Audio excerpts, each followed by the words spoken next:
turned on the news, and there it was. 4 Americans had been dead and 2 were unidentified. And I'm like, he hasn't called me. I tried texting him, I tried calling him, began to cry, and I just hit my knees and prayed. In past experience, if I start panicking right away, then I just get myself worked up. So I just tried to not worry about it, and I thought, well, I'll hear from him in the morning or the next evening. There was a ticker on the bottom of whatever news channel it was, and it said something to the effect that there was an attack on the annex in Benghazi. And my heart dropped, and I'm like, gosh, how am I going to tell the kids? And that was my first reaction.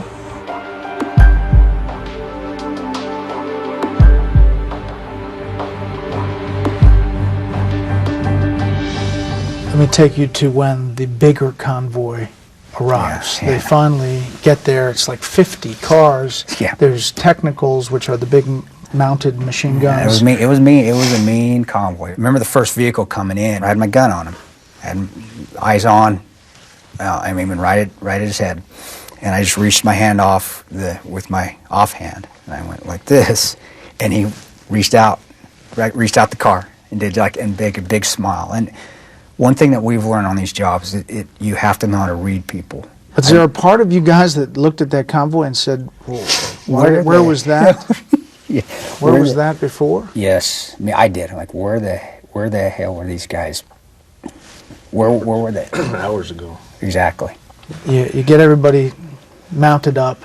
You're driving to the airport in this massive convoy, but still probably worried about attacks on the way. Sure. You get there, and there's another confrontation. Between the militias, our militia, and then whoever militia was controlling the airport. And we were the bigger militia, so we got through. You have a smaller airplane. It's not exactly big for everybody.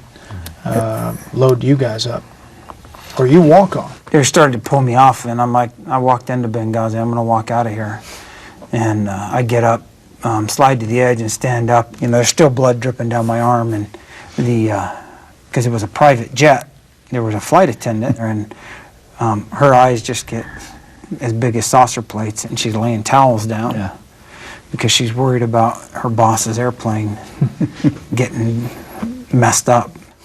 And then they bring in Dave, and he was in and out of consciousness throughout the flight, and somewhere in between that, somebody's clearing their gun, their pistol, in the plane.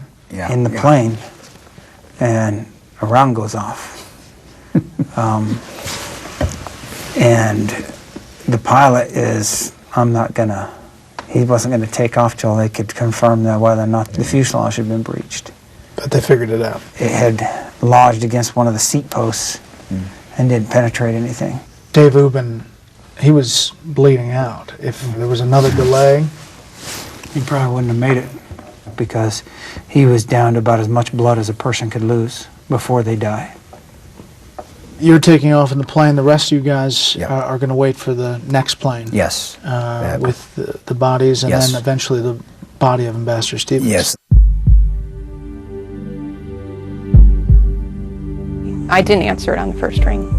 It rang a couple times because I wasn't sure who it was going to be. If it was going to be him, or if it was going to be some, representative informing me of what had happened. I took a deep breath and I listened, and I just said, okay, and I love you. And I probably didn't sleep much that night. It was really brief. He just said, I'm okay, everything is okay, and click, he hung up. So it was super quick. Finally, it was about 5 o'clock in the afternoon. A nurse from Lonsdale had called and said that he had arrived there, and so I was just like I could breathe. And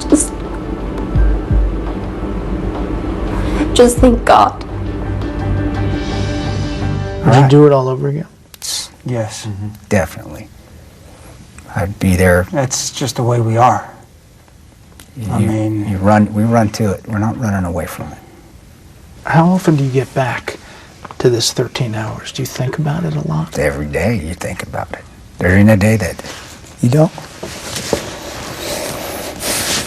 I mean, I'm reminded of it every time I go to grab something. Use your hand. Yeah, because I still don't have full use of it. Probably never will have full use of it. I mean, but, so it is a reminder, but it reminds me of the honor of fighting with guys like Tig and Tonto and Roan and Bub and Jack and DB. Very few times in your life will you get to form a bond like this, and most of the time it's done in situations that suck. But you know, I wouldn't give it up. When you see all of the back and forth that has happened over the past roughly 2 years, what do you think about all the political battle and that sort of thing? You can't get it wrapped up in, because we're not politicians. You know, we're contractors, we're soldiers, we were Marines, Rangers. We still are. You know, we'll always be. So leave that to the politicians. I can't speak for why a politician did this or why a politician did that.